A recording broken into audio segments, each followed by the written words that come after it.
افغانیوں کو برا مت کہیں, نہ افغانی پاکستانیوں کو برا کہیں, کیونکہ جنگ اس سے اشتعال پھیلے گا اور یہ جنگ پھر کم نہیں ہوگی, آگے بڑھے گی. لیکن اتنی بات ضرور ہے کہ یہ نہیں ہو سکتا کہ وہاں سے ہمارے فوجیوں پہ اٹیک ہو.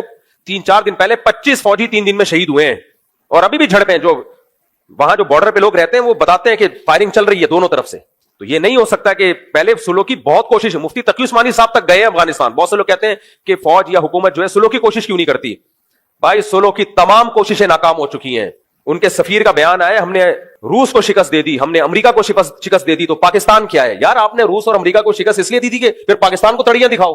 یہ تو ہم بھی آپ کے مانتے ہیں کہ آپ بڑے پاورفل ہو, آپ بڑے مجاہد ہو, لیکن یہ کہ اپنے ہی بھائیوں کو آپ نے آنکھیں دکھانا شروع کر دی.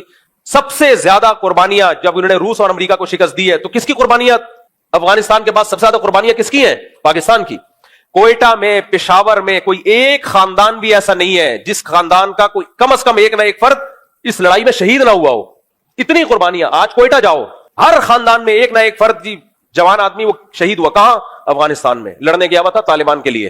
اتنی قربانیاں بھائی جب کسی قوم نے دی ہو, پشاور والوں نے دی. اب وہ نہ وہ پشاور کو مانتے ہیں, نہ وہ کوئٹہ کو مانتے ہیں. کسی کو پاکستانی ہونا جرم ہے.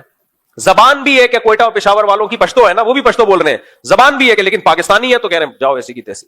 اتنا بغض کس نے بھر دیا بھائی تمہارے دلوں میں؟ کیا ہو گیا تمہیں؟ دماغ خراب ہو گیا تمہارا یار. میں پھر بتاؤں, سب ایسے نہیں ہیں, لیکن چند لوگ ہیں اور وہ چند ہی با اختیار ہیں.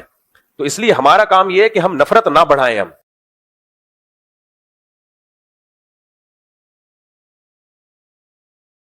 امریکہ انہی لوگوں کو ڈالر دے رہا ہے جو پاکستان کے خلاف استعمال ہو, اور افغانستان اکنامکلی بہت کمزور ہو چکا ہے.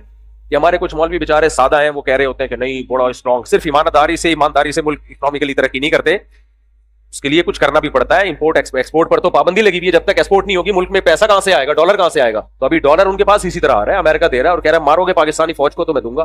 اب اس فوج کو لوگ ڈالر فوج کہہ رہے ہیں. اتنی منفیت ہے یار اپنے خلاف, اپنے ملک کے خلاف اتنی منفیت ٹھیک نہیں ہے. تو یہاں جتنے افغانی ہیں ہمارے بھائی ہیں, ہم چاہتے ہیں یہی رہیں, نہ جائیں, لیکن ہم یہ چاہتے ہیں کہ افغانستان پاکستان کے ساتھ درمیان سلو ہو. لیکن اگر یہ سلو نہیں ہوتی تو بھائی پھر ہم اینٹ کا جواب کس سے دیں گے؟ پتھر سے. یہ نہیں ہو سکتا کہ ہمارے فوجی مرتے رہیں اور ہماری عوام بھی دھماکوں میں مرتی رہے اور ہماری فوج آرام سے بیٹھے. پھر ہم نے کس کا ساتھ دینا ہے؟ فوج کا ساتھ ہے. کچھ صحافی ابھی بھی ایسے منفی باتیں کر رہے ہیں اوٹ پٹانگ قسم کی.